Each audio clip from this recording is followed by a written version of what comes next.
Well, we have a lot of new content, so there's 9 new civilizations and all sorts of new buildings and units, but we really like to emphasize the new game systems that have gone in. So the biggest one of those is probably religion.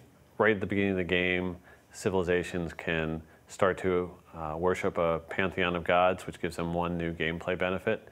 And it just kind of builds from there throughout the medieval and Renaissance periods. We really are excited about that system because it allows players to customize their strategies. When we released Civilization V, we had completely rewritten the combat system. We had completely rewritten the diplomatic system.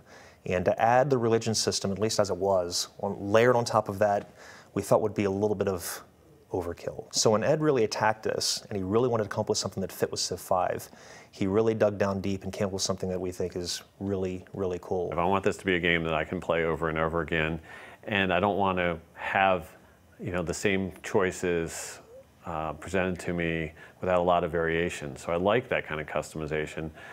It's great now that we have the expansion. We have 34 different civilizations to play. So that's a lot of choice right there. When you start a new game up and you decide that you're going to go down the religious path, it starts in a couple ways. First off, there's faith. Faith is a yield in the game, just like culture, science, gold. You get it from buildings, like the shrine or the temple. You might find it among ancient ruins, things that you find. Once you just get up to that little bit of amount, you get to found a pantheon of the gods. It just happens. The clock starts ticking away towards getting a religion. You have to build up a lot of faith for that. And you choose one belief as your people's brush with religion. All of your cities automatically get the pantheon after that. It doesn't spread beyond your borders. It only starts spreading once you actually kind of elevate it to a full religion. How you get there is with a great prophet. You have a chance to spawn him every turn. But eventually you will get him, and when you do, you can actually use him to found a religion. After you've established your first religion, if you manage to keep building up faith, you can have your great prophet do a holy site, which is going to generate faith, kind of like a landmark will for your great artists. Oh, there's one other thing too. I mentioned missionaries earlier. You can actually spend faith to build missionaries that will help you to spread your religion faster.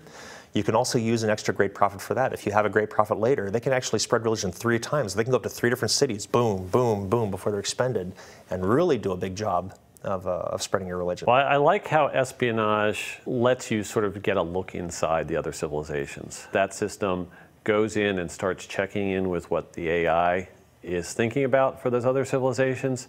And if your spies have been there long enough and are of a high enough rank, you start to get little tidbits of information about what they might be planning. They can also rig elections. So every 12 turns, what they do if they're unopposed, if there's no other enemy spies in those city-states, is they'll increase your influence a little bit and drop everybody else's a little bit.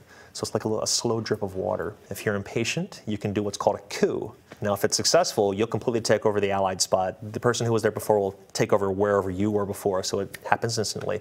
And if you're not successful, your spy's executed. You lose all your influence. Generally makes a mess of things, but it's for the gamblers out there. I'm a gambler, so I use the button a lot. They have a chance to do a few things. They can either steal a tech, because the more science that city is generating, the faster your spy is going to steal tech. And you'll be able to watch the bar in your espionage UI.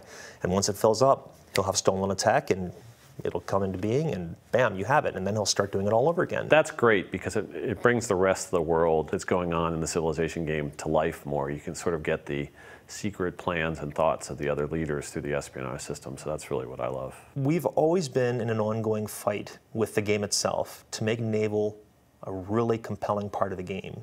So we wanted to make it dangerous. We wanted to have a reason for you to build a fleet. And the ability to take coastal cities and give you a foothold in an enemy territory, so you can actually start out an invasion like that. You don't have to risk all your land units first. Now you have your naval units. You take that enemy city. You now have a foothold to land all of your other stuff up behind it and move forward. And one area we definitely found some weaknesses, it was the AI's ability to gather up an army, get that army across the seas. So we made it so that the embarked units can now stack with the naval units. And now a naval invasion just doesn't take as much space on the map. We've also tried to fill in some holes in terms of nothing between the trireme and the caravel. So we added the galleass, which is a ranged Renaissance era ship, and that's actually the first ship that gets a ranged attack capability. It's kind of really nice when you get to that one. But I've done a lot of work on the AI it takes to actually gather these fleets together, how they're grouped, how they're sent out, and he's made it efficient by probably over 100%. So they're doing it twice as fast as they were before. The way that they're grouping their fleets together is working much better than it has before. But that kind of AI work, the stray great generals that everybody would notice that the AI had one out in the open, easy to capture, a lot of those things we're really trying to squash to make the whole experience even better.